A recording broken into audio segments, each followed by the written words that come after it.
17-14. Cowboys out in front. Starr begins the count. Takes the snap.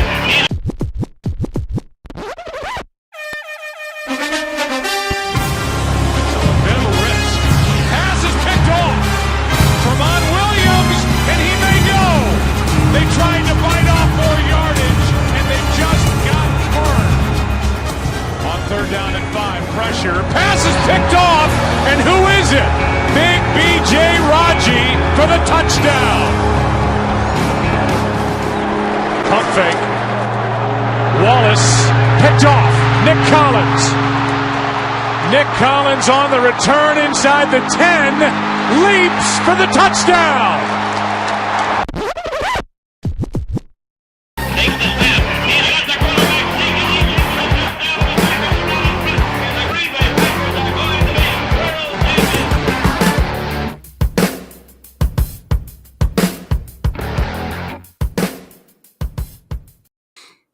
All right, what's up, Packer fans? Welcome into Packers Total Access Postgame Show. My name is Clayton. You can check us out on Packernet.com. You can find me on Twitter at Packers_access. If you'd like to email the show, you can send a message to PackersTotalAccess@gmail.com. And the Packers drop a tough one here to the Tennessee Titans, 27-17.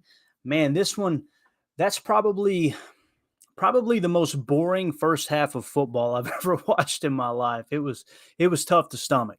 You just seen the Titans just kind of lean on the Packers that whole first half. And it seemed like every time the defense got a stop, they decided to go for it on 4th down. And that's probably the most frustrating part, right? Is you feel like the defense had a little bit of success at times.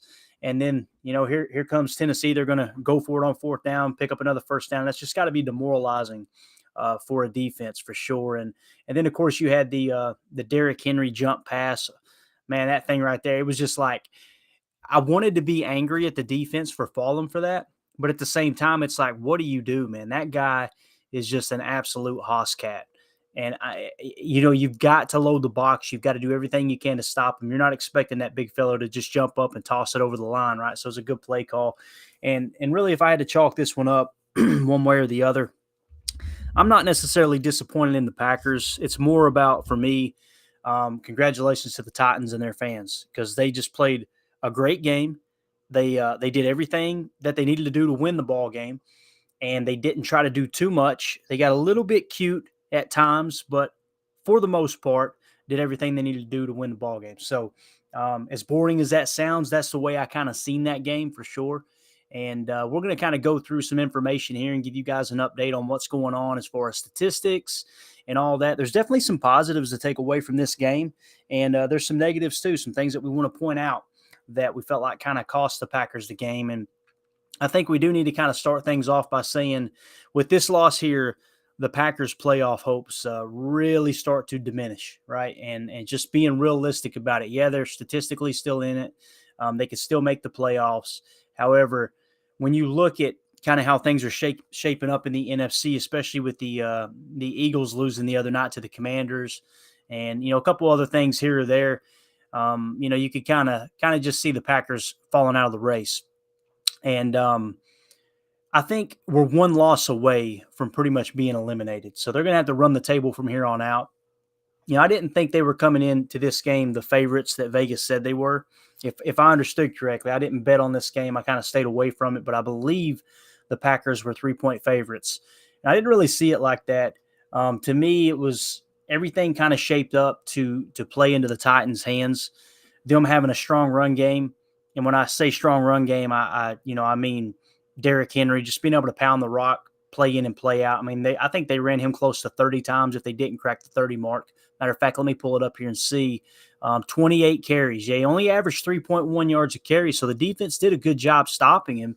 It's just 28 carries, and they said, look, we're going to play keep away from Aaron Rodgers, keep him cold on that bench, not let him warm up, and we're just going to run it down their throat, and that's exactly what they did. So hats off to Vrabel, hats off to the Titans. And like I said, we got some positives to take away from the game. We're also going to keep an eye out here to the podium for Aaron Rodgers and Coach LaFleur. When they do come to the podium here, we're going to hear from them. So statistically, let's just kind of go through the stats real quick while we're waiting.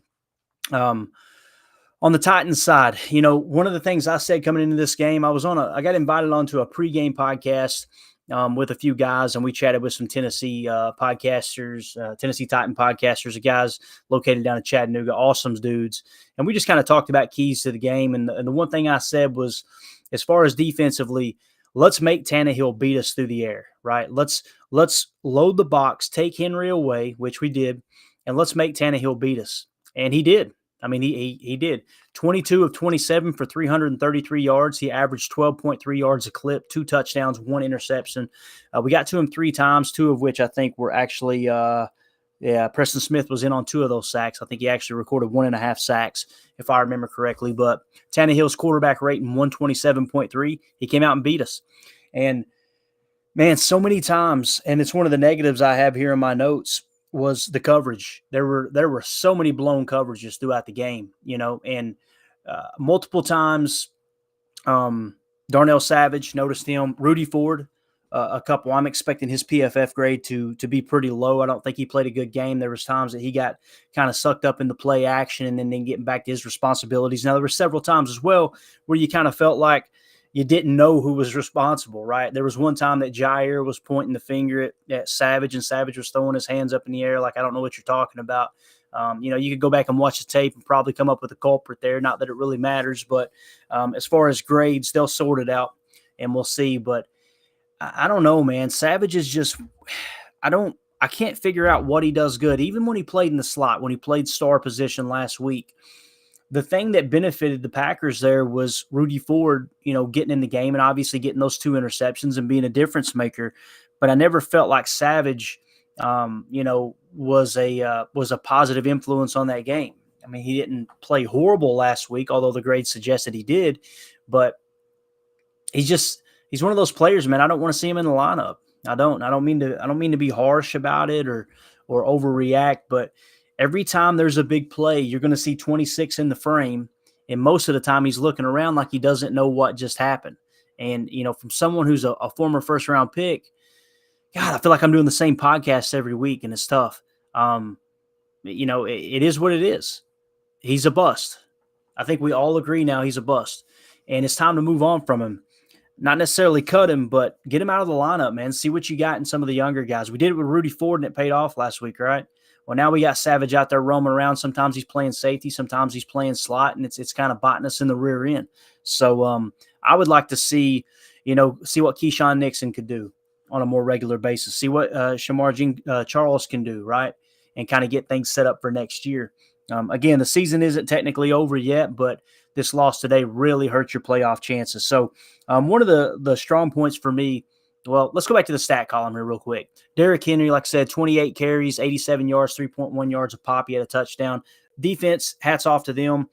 Joe Barry said, we're going to stop run. We're going to really contain him and make him beat us through the air, and that's what they did. The rookie, Treylon Burks, he was kind of my draft crush, right?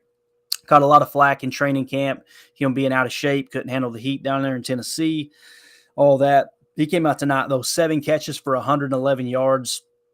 Dominating performance. Robert Woods, 6 catches for 69 yards. These are the guys that made the play on the secondary, right? Now let's go over to the Packers side of the aisle. Aaron Rodgers, 24 of 39, 227 yards passing, 5.8 yards a clip, 2 touchdowns, no interceptions. He was only sacked 1 time. I felt like the offensive line held up really well. He had a quarterback rating of 94.7. The thing about Aaron's performance, he was inaccurate several times. I think I counted 4 passes where he was off the mark, right?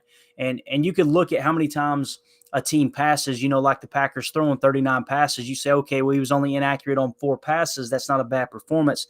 You can say that, but at the same time, it's like 5.8 yards a clip. We knew they were going to load the box as well, and that's exactly what they did. I mean, Aaron Jones, 12 carries for 40 yards, only 3.3 yards a carry. A.J. Dillon, 6 carries, only 13 yards. Guys, A.J. Dillon averaged 2.2 yards per carry. So we're not going to sit here and just, let it all fall on Aaron Rodgers because he had kind of a mediocre game, and I guess that's the best way of describing it. My prediction for Aaron Rodgers' PFF grade, and I'm eager to see how close I get. I'm going to say right around a 73. I don't think it was absolutely horrible, but it definitely wasn't in the 80s. If he grades out in the 80s, I'll be very, very, very surprised for sure. So, let's move on to one of the positives though, and that's our boy Christian Watson, right? 2 more touchdown catches. Only had 4 catches for 48 yards. He was targeted 6 times. That's an improvement in my opinion. Last week I think he had 8 targets, only 4 catches. This week he only had 6 targets but had 4 catches, 48 yards, averaged 12 yards a catch, 2 touchdowns.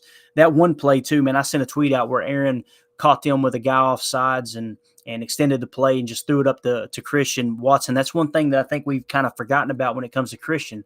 We see the separation speed, right? We know that he's going to be able to burn defenses over the top, but you don't think about that height advantage he has and his leaping ability. And he's showing strong hands. For me, what I'm seeing is more hands catches.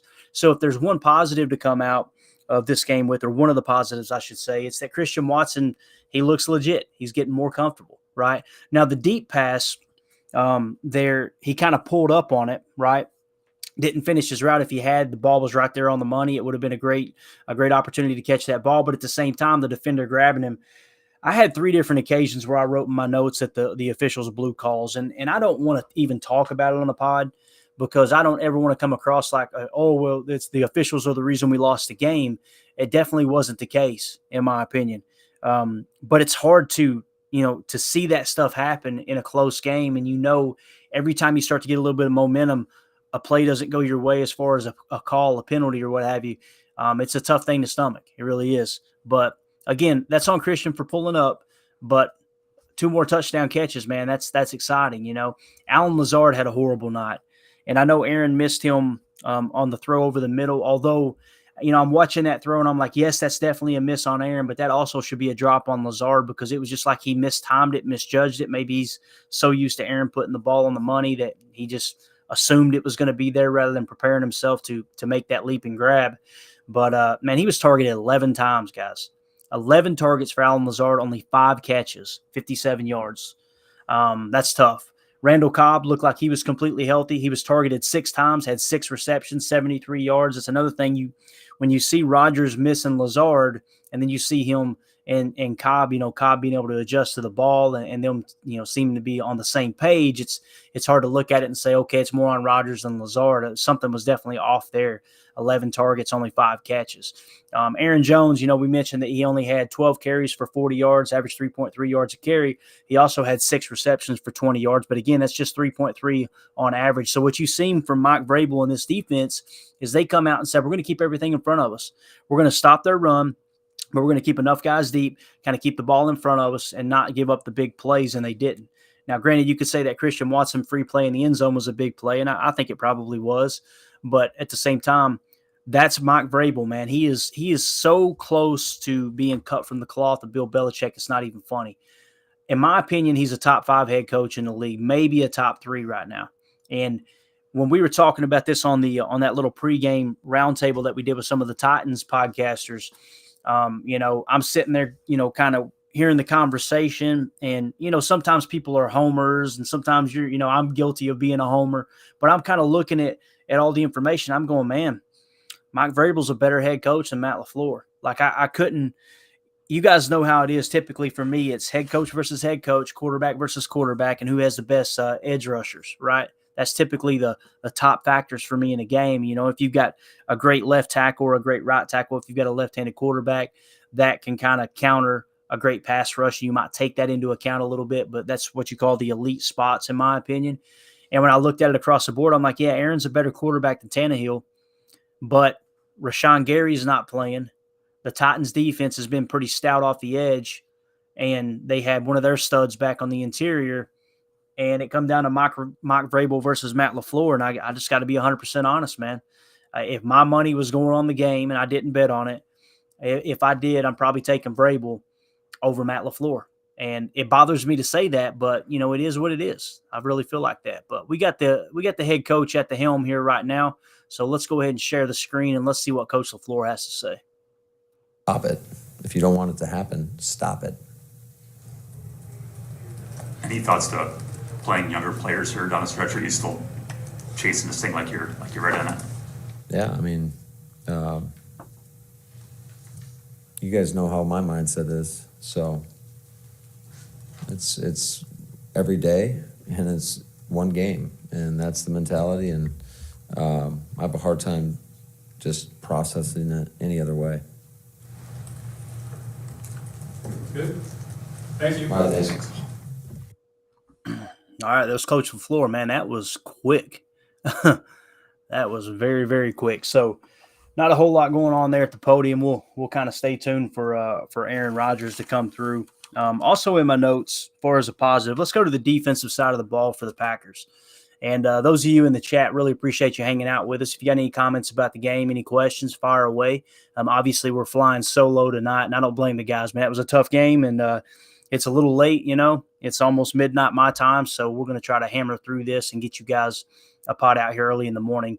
And obviously, we're all going to be tuning in to Packernet After Dark and hear the fans' reaction. Those have been on fire here lately, man. I really enjoy listening to those. But on the defensive side of the ball, as we wait for Aaron to get to the podium, Quay Walker, man, he was all over the field. I had him in my notes several times as a positive. I don't think I have one negative for Quay Walker tonight. That doesn't mean he didn't have a negative play, but in my notes, I'm kind of vaguely watching. I'm not watching it as close as PFF does. I felt like he had a good night. I wouldn't be surprised if he comes out and he grades out in the 70s or possibly.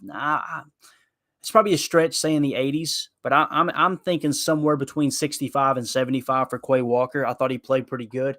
Made a couple big hits, man. There was one or two times that one special teams hit that really kind of rejuvenated the Packers and kind of put them in a position where it was like, okay, we got a little bit of fight left. And then, of course, the offense continued to stutter. Aaron not being on the same page with Lazard. I'm sorry, man, but that deep pass to Lazard where he just quit on the play, it wasn't even like, okay, I'm expecting a back shoulder throw here, right? It was just, well, yeah, my guys got me beat here. Let's just look back and see what's going on. It wasn't even like a scramble drill or anything like that. It was just real simple, screw it. This game's over. That bothers me, man. That bothers me bad. And he made a couple plays, don't get me wrong, along the sideline early in the game, but man, you can't give up on that route. And Aaron kind of looked at him like, what the heck, dude? Like, really? Like, and it was a fourth down. It wasn't like, okay, we'll chalk it up and go, go to the next play. It was like this, okay, everything's covered up underneath. Protection's breaking down. Let me go up top to the one-on-one to the big guy, Lazard. And he literally just stopped the route. It's like, I don't understand that. So that really bothered me. But again, Quay Walker on defense, though, he flashed, had one quarterback hit, had a tackle for loss, had a half sack. He was in on that play there with Preston. Thought he had a good game. Chris Barnes showed up in the tackle column, had 12 tackles. McDuffie was out there a little bit. I don't know if he got hurt or what, or if he was just spelling in, and they were wanting to get Chris Barnes some reps. I'm not sure with the snap count, but Barnes had 12 tackles and a sack and a quarterback hit. So he had a pretty solid game. Adrian Amos flowed to the ball well. He did blow a coverage once that I remember seeing. So I'm expecting him to have another PFF, a bad PFF grade. Again, I think Quay Walker's will be decent. Rasul Douglas obviously had a pretty good game. He had the interception. He blew a coverage too, though. He had a pass defended, a tackle for a loss, and a pick. That was one of the few highlights there on defense, which I think Pack Daddy, if I remember correctly, Ryan pointed out on Twitter that this was one of the highest scoring, if not the highest scoring game for the Titans this year. And that's not a good sign for this defense, man. It really, really isn't. So, like I said, Preston Smith, 1.5 sacks. He had a tackle for a loss as well and 2 QB hits. So Preston Smith came out and played a pretty good ball game. Enigbare was pretty quiet. He had one run defense there where he kind of stood up Derrick Henry, got in Derrick Henry's face a little bit, and it showed me a lot from that rookie. But only one tackle in the stat column, kind of an off night for him as well. And that's pretty much what happened on defense. Like I said, Preston Smith, the 2 quarterback hits. Dean Lowry had a quarterback hit. Dean Lowry was in on several tackles. I thought he played pretty decent. And, that kind of pretty much sums it up, man. They're the biggest thing is I think our DBs are going to get some really, really bad grades because, man, they blew some coverages. That was kind of the story of the night for me for sure. And, as far as Aaron Rodgers, as a matter of fact, he's at the podium. Let's go see what 12 has to say right now. But they've been averaging like 66 yards per game the last, 7 or 8. So I knew it was going to be tough. They're stout in the middle, good linebackers. Knew we have to throw it. We had obviously a lot more third and long situations today and just didn't convert enough of them. do you go from here, Aaron? Home. Okay. Well, I mean, as a team, after again, I know we've talked about a lot, and you won a lot of games here. This is a pretty rare spot for you. Yeah, season's not over. There's still 6 opportunities left. We got a tough game. Got to go to Philly. Hopefully we can, these few days, get a little healthy, refresh the mind, and then obviously we gotta win these next games. Okay. Yeah, I don't see why not. What would you say the reasons would be that you can't? If you don't, why can't you? Well, I think last week showed us a lot of possibilities. This week we just didn't play as complimentary on all 3 phases. You got to be excited about the way Christian's played the last 2 weeks. So, Kyle coming back today, I think led us in receiving yards. That was a big jolt for us. As you guys know and have talked about, we need to run the football effectively to win, and didn't do that today. So, have to find a way schematically or otherwise to run it effectively. And when we got opportunities one-on-ones, we got to win one-on-ones. I got to throw the ball better than I did tonight. There's not a lot of margin for error for us, and definitely not. Team is stout, but it gives you some opportunities. Got to get on those plays. You said after Sunday that you put the ball exactly where you wanted to, pretty much on every throw. Yeah. What was the difference then tonight? Conditions, thumb, just not in what? I couldn't tell you, point to one thing. I'm not going to make excuses about my thumb. It's been the same since New York. I don't know. I got to go back and look at it. I feel like fundamentally I was, in a good spot. But just didn't have the same type of consistent grip and ball coming out the same way. I threw a lot of kind of wobblers tonight. So there was some wind, but just missed a few throws I should have had. I mean, definitely the one to Sammy and the one to Allen for sure. It's not often you get booed. It's like hearing those. Not you personally, but as a group.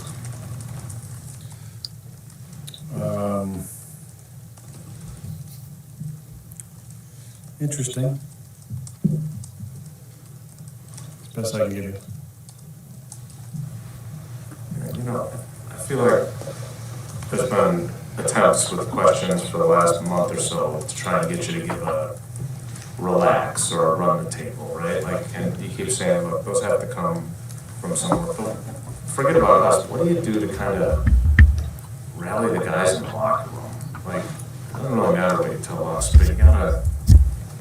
How do you keep them? God, make me throw up. We ran out 4-7 and we wasted what we did against. It's the same reporter every time. What do you do with them? Well, it's got to be multiple guys. It can't just be one person. Otherwise, the voice kind of gets drowned out by the white noise of the standardness. So it's got to be multiple guys saying the same things. So it's a call to all the leaders in the football team, not just the 6 elected captains. But we got to play up to our potential. If we play up to our potential, we can win our last 6 games. I'm confident of that. Obviously, I got to play up to my potential. Tonight wasn't that. Amazon showed you on the sideline after Tennessee got the ball at the end and threw the pass, and you're bundled up and you look like you're staring kind of off into space. My God, he's so dramatic. Maybe I can't take it. But what were you thinking at the end there? Just about what could have been. The momentum that could have been with a win tonight. Frustration around a couple throws. Frustration around the opportunity that was in front of us to go to 5 and 6, to have great momentum going into this mini bye. That was probably it. How long does it take for the feeling that you have right now to wear off? I mean, we have a little extra time this weekend. Be an important time for all of us to clear our minds. I feel like tomorrow morning I'll be, after looking at this thing, hopefully putting it to bed, but a little more time on a short week to think about a loss like this. Two more. What did you see on the play where he ended up taking a 12-yard sack? I saw Randall get blindsided as I was about to throw it to him. I've seen that too. We were just gloved down the field. I was trying to find a spot to get to get the ball somewhere. And I honestly didn't see whoever that was that sacked me until the last second. And, couldn't get rid of it. You said a couple times about wanting to maybe go up tempo if that would help things. How would that look? Would you have to call the plays? What would be the? How would you go about so. doing it? I mean, the beauty in the meshing of systems that we did a few years ago, as far as terminology, is we can call everything at the line of scrimmage. So that's a possibility. We've talked about that. We did a little bit of that a couple games ago with some effectiveness. But, we'll see. It's easier at home for sure. But we've done it on the road for many, many years doing that. I'm not sure if that's going to be a part of the plan or not. I just think anytime you're in a funk offensively, this is, what Mike and I used to talk about. If it was, 2, maybe 3 series where you're just not moving the ball efficiently, changing the tempo after maybe the first play of the drive is a way to just keep the defense, having to make quick calls. You're playing at home, you can a lot of times hear most of the calls. So a good way to just get some plays quickly and get that urgency maybe picking up a little bit. The few times we went on a quick count, you hit the copy for across the middle for like 30, and we had another positive play in the run game as well. So maybe I just got to mix up some of the cadences a little bit too. But we got to get substitutions in out the huddle a little better, and if we do up tempo, I can just stay in the same personnel. And we've had success over there doing that in this season in some of the call situations. With last time, I'm not trying to put Christian in the Hall of Fame. He's had 2 good games, I get it, but do you need to get him the ball more often just because he's that one guy who can really get you something? I mean, the answer is yes. I think we got to get the ball to our playmakers, and he's stepped up the last 2 weeks, the last 2 games, the last 5 days. That over-the-shoulder catch, I think, opened up a whole new world of confidence for him. We caught him with too many on the field, and I gave him a trust ball, threw it up in the back of the end zone, and came down with it. So he's playing a lot of confidence. If you look at the week of practice prior to last Sunday, he had many drops really throughout practices for the season, and the last few days no drops. He caught everything today. Yes, we got to give him the ball more.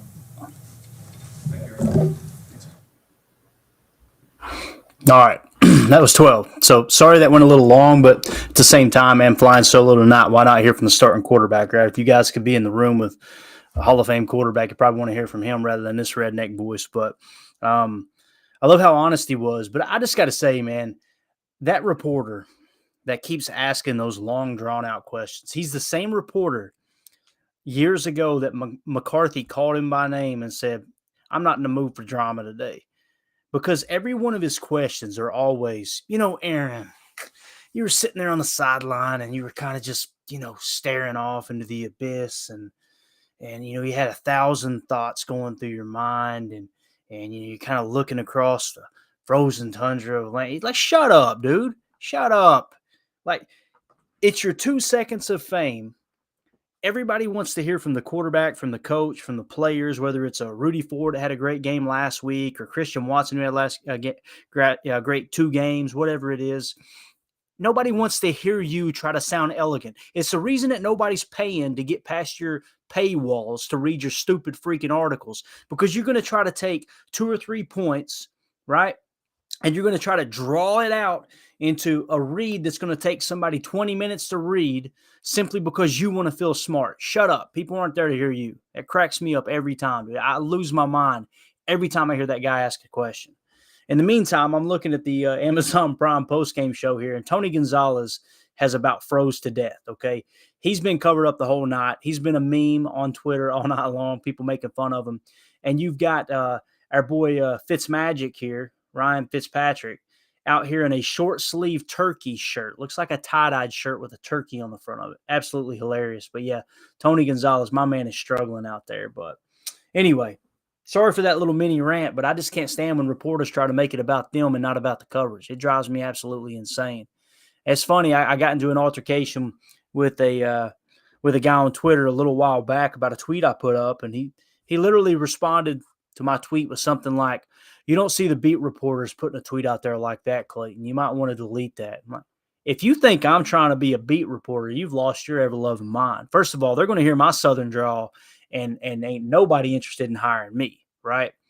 Second of all, that's not why I do a podcast. Third of all, I could give two craps what you think about my tweet. You might as well go ahead and hit unfollow.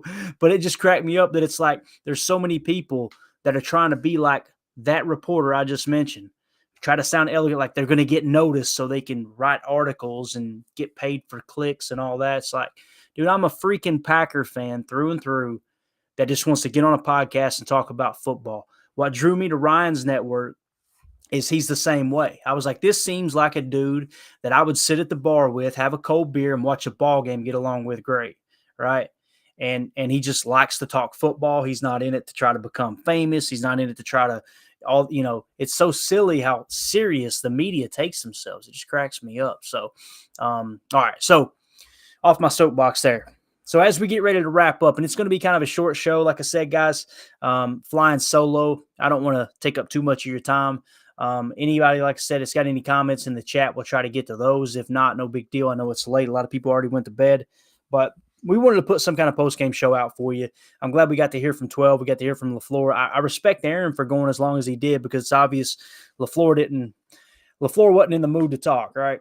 So I definitely respect Aaron for standing up there and kind of taking the heat for a minute and answering those questions. But yeah, so if I had to pick a player of the game for the Packers, for me, it's definitely Christian Watson, 2 touchdowns. I mean, you heard Aaron.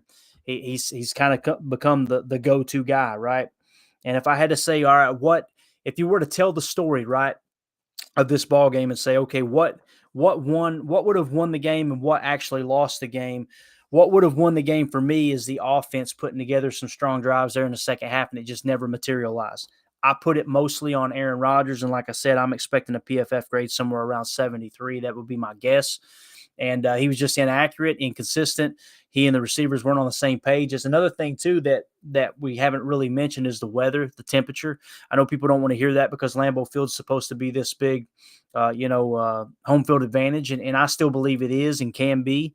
But, that definitely plays a role when you're out there trying to catch a fastball from one of the hardest throwing quarterbacks in the history of the game, right? So again, a negative I would say is the offense there in the second half. The positive for me, though, Christian Watson and also Rasul Douglas, man, I'm glad he's on this team. And it's kind of proven that he plays that boundary corner way better than he plays in the slot. And I hope that Goody really takes that into consideration when he's building this roster for 2023. So where do we go from here? We're not statistically eliminated from the playoffs yet, right? It hasn't happened just yet. But we're kind of staring that down the barrel right now. Okay. So what does that mean for the Packers? How do you handle this moving forward? Well, until you are eliminated, you have got to continue to play to win. You've got to put the best product out there available, right? Now, once they're statistically eliminated, maybe you start splitting the reps a little bit. Maybe you look at the guys that are battling injuries like a David Bakhtiari or Elton Jenkins or, insert anyone and say, all right, look, let's go ahead and throw you on IR and let's kind of get you ready for next season, right? And if you guys haven't caught on, that's my stance. That's how I feel about the Packers moving forward. Aaron, I think, will be back next year. I think Bach will be back. Say that 3 times fast, right? Bach will be back. I think they'll both be back, and I'm excited about it because you've got 2 of the most important pieces in place, right? And you're going to get Aaron with a healthy thumb, and you can kind of build around this Christian Watson experiment. Imagine if tonight the receivers were Christian Watson, Romeo Doubs, and Randall Cobb in your 11 personnel. I mean, that looks pretty good, right? Cobb came out and had a heck of a game. I would like to see Cobb back next year. I don't know if it'll happen. If Aaron comes back, then obviously Goody would bring Cobb back, and why would he not? Cobb is the highest graded Packers receiver so far this year, right? So he's obviously still at the top of his game. And when I say top of his game, maybe not as good as he once was, but he's as good once as he ever was. No, I'm just kidding. I'm out here reciting country songs now. You know it's getting late. But I would like to see Cobb back. I'd like to see that receiver room next year be Christian Watson, Romeo Dobbs, Randall Cobb, Samori Toure, and then add another receiver. And when I say add another receiver, it's okay to add a number one receiver. And you're probably sitting there going, but Clayton, I was reading on Twitter that we're not going to have cap space. Mark my words, guys. When we go into the offseason, the Packers will have the ability to maneuver funds to where they could probably free up somewhere between $8 and $18 million in cap. If there's a receiver out there for the right price that Goody likes as a number one receiver, they'll go get him, right? You know, I heard a lot of conversation on Twitter today about tight end. And, you know, rather than go out after a receiver, why not go after a number one tight end? I don't think that's a bad idea either. I really don't. Now, the only problem with that, LaFleur has talked about it in the past with saying that these tight ends, when you sign a tight end, when you draft a tight end, they're asked to do everything in every aspect of the game. They've got to be willing to run routes and catch the ball, obviously, and be effective at it. They got to be willing to pass block, and they got to be willing to run block. And in the past, I would have put pass blocking kind of on the back burner. But as you guys seen a couple of weeks ago, you know, DeGuara having to cover the edge as they were running, you know, a couple of slip routes, you know, a couple of leap plays there with Tunyon. It's important that the tight end knows how to pass block too. And now, obviously, as we laid out, there's only one tight end that's under contract next year, and that's DeGuara. So there's going to be some spaces to fill. If Mercedes retires, if he doesn't retire, I could see the Packers wanting to bring him back. But if he does retire, I don't see them overpaying Tunyon, although Tunyon knows the system. But we've seen Tunyon still isn't completely healthy. He's not the player he was. He's still got the hands. We see that week in and week out. But he just doesn't have that ability to stretch the field like he once did. And I'm not saying he was a Rob Gronkowski level player or a Kelsey level player or, you know, guys like that. But he was a solid tight end that had enough speed to be able to stretch the seam, and you just haven't seen it this year. There's a lot of factors that come into this season, right? And I'll say this, you know, Goose said it in the chat that he could kind of live with this game and how it played out tonight. And I agree. This was a good Titans team that came in here. They were a physical team. Their strength, the running game, matched up against our biggest weakness on defense, which is run defense. And they actually rose to the occasion. I would not be surprised if our team's run defense is in the 70s tomorrow, according to PFF. And, you know, that's probably a bit of a stretch because just how bad they've been all year. But I really felt like they rose to the occasion tonight. They did. Now, don't get me wrong. They didn't play as much of that 4 technique out of the defensive line as we seen last week, but it was a whole different game plan, right? They were loading the box and looking to stop them, and it was really the secondary that let us down. So when we kind of talk about the secondary moving into next year, right, let's just go down the line real quick. Just a quick recap of the roster going into next year. We got a little bit of time to kill here. I want to make sure there's nobody else coming to the podium. I'm pretty sure everybody's getting out of Lambeau and going home, right? Especially with this weather. It looked like on the postgame show it was starting to snow a little bit harder there around the stadium. So, yeah, we're good. So nobody else at the podium. So we'll wrap up with a little future roster talk. Quarterback. I want to see Aaron Rodgers and Jordan Love come back next year. If the coaching staff thinks that Jordan Love is the quarterback of the future, I want to see them extend him. Stay away from that fifth-year option. That fifth-year option is going to be to the tune of $20 million, guys. The fifth-year option, no pun intended, is not an option, right? So if they do believe he's the quarterback of the future, go ahead and extend him. You extend him and Rodgers comes back, then you can hide that money next year and be able to have the cap hit kind of hit in 2024, and you're off to the races with Aaron retiring, right? Let's move on to running back. You got Aaron Jones and A.J. Dillon both coming back next year. A.J. Dillon, guys, man, he's one of my favorite players. You know, I love watching that guy run the last few years. But I got to say, he is not the same running back this year. I don't know what happened. JJ Leahy posted on Twitter. He sent a tweet out. I should probably try to pull some of this stuff up and read it off Twitter. But he sent something along the lines of, you know, he's just not running hard. He's not running physical. You see Derrick Henry, man. Derrick Henry was throwing body blows on the Packers defense, right? And I'm going to see if I can pull this tweet up here real quick. That's the vision. No. Okay, yeah, he's been tweeting like a madman, so it's going to be hard to find it. Anyway, if I remember the tweet correctly, it was something along the lines of, why don't he run like Derrick Henry? You know, why is he not more physical? Why don't you run with power? Why are you not looking to punish defenders? And I completely agree, man. Something has changed this year. He just doesn't have that burst, and he doesn't have that physicality. So with that being said, you're going to be looking at a running back to the running back room next year. You know, next year is A.J. Dillon's contract year as well, right? If he continues at this pace, you're not going to overpay to bring him back. Aaron Jones will be back on the roster. Aaron Jones is our best offensive player. But again, we'll have A.J. Dillon in a contract year. You'll get the best that A.J. has to offer. But man, I don't want to say disappointment, because that almost sounds like a personal attack, and I don't want to come across that way. But it's just I don't know how else to say it other than disappointment, because I was expecting AJ to be like a huge factor this year.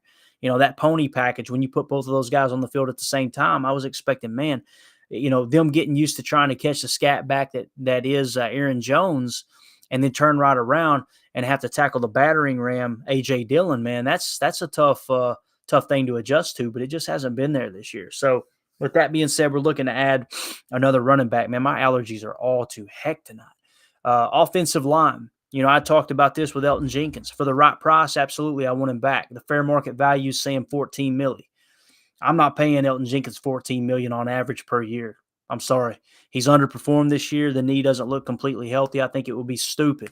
I think you let him go out and test the market, and when he comes back, if the market number he brings back is less than what you were willing to pay him, then yeah, go ahead and extend him, right? Go ahead and get him, I would say, somewhere to the tune of, $6 to $8 million a year. I'd be okay with re-signing Elton. But in the meantime, here's what I think we should do. Let's say he does test the market and he doesn't come back. Well, here's what your offensive line looks like. You've got David Bakhtiari at left tackle. You're going to sign Yosh to a deal where he's going to be able to go out and test the market, and whatever offer they bring back, the Packers will be able to match it. So I'm very, very confident, like JJ and I talked about on the Saturday Roundtable podcast, that he's going to be back. So there's your tackles set. David Bakhtiari and Elton Jenkins, if indeed Bach doesn't retire. Center's set at Josh Myers. I'm not saying he's a great center, but I think they'll move forward with him at center. At guard, you're going to have John Runyon, right? So you've got another guard spot opened up.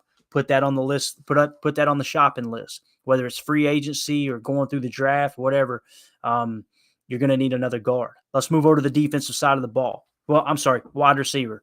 Wide receiver, Christian Watson, Romeo Doubs. You could bring Cobb back, but he's not under contract right now. So right now you've got Christian Watson, Romeo Doubs, and Samori Toure, and whoever you bring over from the practice squad, right? I'd like to see them bring Randall Cobb back and then fill that fifth slot. They'll probably carry 6. If they do, that's fine.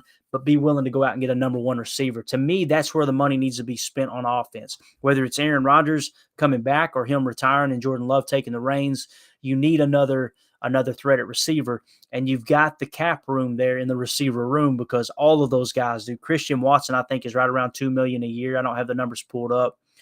Romeo Doubs, late round draft pick, probably $1 million or less per year. Samori Toure, less than $1 million per year. You've got no money tied up in that wide receiver room. Go out and shop a little bit. That doesn't mean go out and give an Allen Robinson an inflated contract. I mean, did that not absolutely bury the LA Rams? Think of the contract that they gave to Allen Robinson, and he has done nothing to help that team, right? So you're going to do a little bit of shopping in the receiver room. Let's move on to the defensive side of the ball. On the defensive side of the ball, you're going to have Kenny Clark back. There's no way of getting rid of him. I'm not saying you would want to, although in my opinion, he has underperformed this year. And you're going to have the rookie Devontae Wyatt right beside him. You're also going to have TJ Slayton as a big extra nose tackle if you want to continue to use Kenny the way you are. But those are your two starting defensive linemen, in my opinion, is going to be Kenny Clark and Devontae Wyatt. So you're kind of set there at that starting position. And why am I only mentioning two defensive linemen? Because we're in the nickel something like 72% of the time, right? And that's going to be a 2-4-5. So let's go to the edge. You got Preston Smith, and you're going to have Rashawn Gary back at some point. Now, Rashawn Gary might get a late jump on the year like we've seen with David Bakhtiari and Elton Jenkins this year. And if that's the case, then you're going to have Enigbare go ahead and step in. You might want to go out and spend a little bit of resources on getting another edge defender, but I think pretty much the starters are set. It's Preston Smith and Rashawn Gary, and you got the rookie to rotate until Rashawn Gary gets healthy. You move on to inside linebacker. You're going to have Quay Walker and Devondre Campbell. That's another thing we got to take into consideration with this game, guys. I mean, we're without arguably our second best defensive player in Devondre Campbell tonight. Quay Walker went out for a short bit too. But again, I didn't find myself thinking the linebackers cost us a game. What I found myself saying and thinking, man, the secondary really let us down tonight, right? So when it comes to inside linebacker, you're going to move forward with Quay Walker, Devondre Campbell, and then you got Isaiah McDuffie, who's back under contract, who's going to be rotating. You fill the roster out with draft picks or cheap free agents, and you're good to go there. DBs, you're going to have Jair Alexander and Russell Douglas. I really hope they've learned their lesson with Eric Stokes. Because, I don't wish injury on anybody, but Eric Stokes going down has really opened my eyes to just how bad he's played. Because Rasul Douglas is coming in and he's played a lot better, in my opinion, right? And I don't know if it's so much that as it is Rasul Douglas didn't play the slot that well. It could have been that, and that's how the team improved. But then again, you've rotated Savage into the slot, and he's gotten burned time and time again, right? So when it comes to DBs on the outside, I want to see Rasul Douglas and Jair Alexander. We need us a slot corner. It's plain and simple. Savage is going to be back next year, unless, of course, we trade him. And like JJ pointed out on that Saturday podcast, if they do trade him, that contract, that guaranteed money travels with him. So you don't have to worry about that if indeed he's traded. Now you cut him, you're on the hook for that $7.9 million. Might as well call it $8 million. So Savage is on the roster, but I don't want to see him playing safety. Rudy Ford took a step back tonight. I'm expecting Rudy Ford's grade to drop significantly. I mean, there were several times I seen him over pursue on runs and then also miss time coverage routes, right? Like covering routes. There was a couple of times. Now you could kind of tell. You look at it and go, okay, was that the deep safety's fault there? Or was that on him? It's kind of hard to determine when you're watching the game in real time. You go back and watch the tape, you could probably pick it up. There was some really good scheming going on though by the Tennessee Titans offensive coordinator for sure, kind of scheming those guys open. But with that being said, I'd like to see Rudy Ford get a little bit of a contract and bring him back. He made a great special teams tackle tonight. He's one of those guys that obviously he is the reason that we won last week, period. I mean, you're losing by 14 points, and that's after 2 interceptions by Rudy Ford. Without those 2 interceptions, you're probably down 3 touchdowns, right? I think he's a guy that can really make a difference for this defense. So I want to see them bring him back, throw a little guaranteed money at him, and get him back under contract and get him back next year to play safety. In worst case scenario, a great safety falls to you in the draft. You draft him, and he's a starter alongside Rudy Ford, or he replaces Rudy Ford. You go out and get a free agent, a good free agent signing. Now you're really deep at a position that was weak this year. And that's really the name of the game when you're trying to build out a roster. You want to look at the weaknesses. How can we flip those weaknesses into strengths? That should be the goal, right? So I'd like to see Rudy Ford back. Darnell Savage is back under roster, but we are definitely going to be in the market for a safety and a slot corner next year. I really, really believe that. So that's kind of how I see the roster shaking out now. Sorry for the sniffling. Like I said, my allergies is all to heck right now. But we're about to wrap up here. Kicker Mason Crosby is not under contract next year. He hit a good shot tonight. It's funny. My wife was up here hanging out with me when we were watching the game, and when he kicked that one, man, it sounded weird. It sounded like a thud, and I thought, boy, I bet that ball is harder than a rock out in that cold air tonight. But nonetheless, he punched it through. It's gonna suck to see Mason go. He may sign a 1 or a 2 year extension and come back. I don't know, but I think he's kind of winding down. So right now we got to treat it as if he's not going to come back, seeing he's not under contract. So what do? Do you bring over the practice squad kicker, right? Do you bring over Ahmed Ramis? Do you do that? That's definitely a possibility. I don't think he missed a single kick in preseason and in the offseason. I think he was perfect. So maybe they found a gem there. Obviously, Pat O'Donnell's coming back. He's a great punter. I thought he's done a heck of a job. He's definitely done a great job holding. You hated to see the extra point get blocked tonight, but I don't think that was on Pat at all. And then, of course, long snapper Coco, man, they fixed that problem. You know, it's easy to look at Bisaccia keeping Amari Rogers returning punts for so long, right?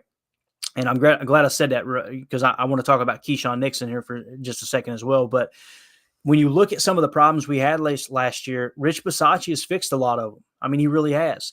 He's fixed the holding issue. He's fixed the snapping issue. The kicking, the whole process of kicking has been better. Now, the protection has been a little bit bad, but you can't fix everything in one season, right? So now you've got that to work on. And I know the punt protection is broke down from time to time, but you know, bringing O'Donnell onto this roster, being the holder and the punter, has been a big move, right? Choosing Coco over Wordle was an absolutely huge move in camp. It proved to be the right decision. So I like where we sit there. Got to go out and get us a kicker, right? And don't be afraid to spend money on a kicker either. I mean, when you see somebody like Justin Tucker up in Baltimore and what he does when he comes on the field, guys, if it's lining up a kick anywhere in the stadium, you feel pretty good about him hitting it. I mean, I think he's got the record now, if I remember correctly, on a game winner. But you really can't minimize how important having a good kicker is. Now back to Keyshawn Nixon, and we'll wrap this big bear up. Keyshawn Nixon, to me, man, he's a great returner. I feel so comfortable with him back there returning punts. And this was one of Rich Bisaccia's guys. Another example of it's easy to look at some of the gaffes that's happened on special teams and blame Rich. But, you know, they pulled the plug on Amari, and now Keyshawn's back there. Well, guess what? Keyshawn wouldn't even be on this roster if it wasn't for Rich Bisaccia. That was one of his guys in Oakland, or in Vegas, rather. So I'd like to see him bring him back. Bring back Keyshawn Nixon. Bring back Rudy Ford, but Keyshawn Nixon be your return guy, obviously kickoffs and punt returns. So I would really like to see that happen. I didn't like to see Cobb back there returning punts tonight.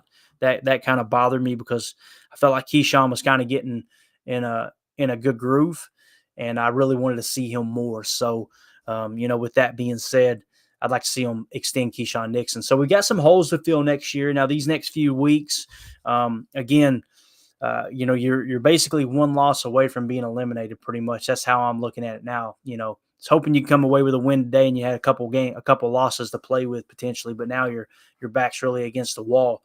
You know, let's just kind of start looking at things moving forward. Okay, what are the holes we need to fill? And let's really make sure we get our player evaluation in. Now, I'm not talking about Jordan Love. And the reason I'm not talking about Jordan Love is because I don't know if that's the best opportunity for him to come in and tell you what he's got, right?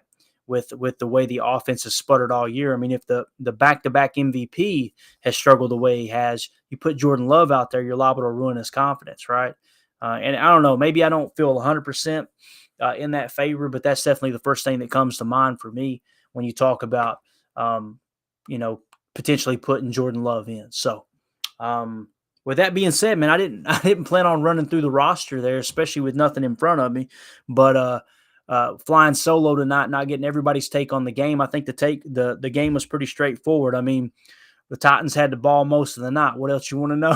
That was pretty much how the first half went, right? But again, it was a tough loss, 27-17. I'm still proud of the team. I thought that they come out and they put up a fight. The offense sputtering there in the second half, and specifically Aaron Rodgers struggling down the stretch is really what kind of put the nail in the coffin. That and Lazard just not being on the same page. That really blew me away, man. With him stopping on that route, I was just like, man, that's tough on the stomach. But everything's gonna be fine though. We'll be back. Let's see. Today is Thursday, so we're gonna be back on Saturday to bring you guys another pod. I'm gonna invite a few people in if they're available, and we'll do another roundtable. Might just kind of talk about the future, might, you know, whatever topic they want to talk about. If you guys have got a topic, shoot me an email at Packers Total Access at gmail.com. I'm sorry, Packers Total Access at gmail.com. Send me a message and say, hey man, I'd like you to hit on this topic, and we'll throw it into the rotation there for Saturday. Something else we're going to start doing moving forward, guys. I had been pushing Chalk Talk back to Thursdays. Obviously, today it dropped for the Dallas game on game day. That's just silly. I'm going to make it a priority to make sure that Chalk Talk comes out on Tuesday rather than Thursday. That way, that game's still kind of fresh on our mind, and we could talk about, hey, here's what happened. So this Sunday for the pod, I may try to do a Chalk Talk for Sunday's pod, which what I might do is have that go live on Saturday night and then we will throw the pod out on Sunday so we can kind of talk about what happened here in this game. I'll go ahead and pick out some key plays that I felt like were really important. So with that being said, thanks to everybody who rolled through here on Twitter. I've seen several people drop in. Really appreciate your time. I know it's a late night. Some of you probably just accidentally left your phone on and it's sitting on your nightstand right now. You have no clue that I'm even talking, and that's all right too. Just don't be surprised if you wake up tomorrow and talk like Carl from Sling Blade, because your mind's still processing what you're hearing while you're asleep, right? And this redneck accent, I wouldn't be surprised if you wake up talking about mustard and biscuits and kiter blades. All right, so those of you who haven't seen Sling Blade, you're going, what in the hell is he talking about? But anyway, hope y'all have a great night. Thank you for your time. Really appreciate it. You guys dropping through. As always, let's go out and be the change that we want to see in the world, and go Pack Go. Inches to go. Debater. 17-14. Cowboys out in front. Star begins the count. Takes the snap.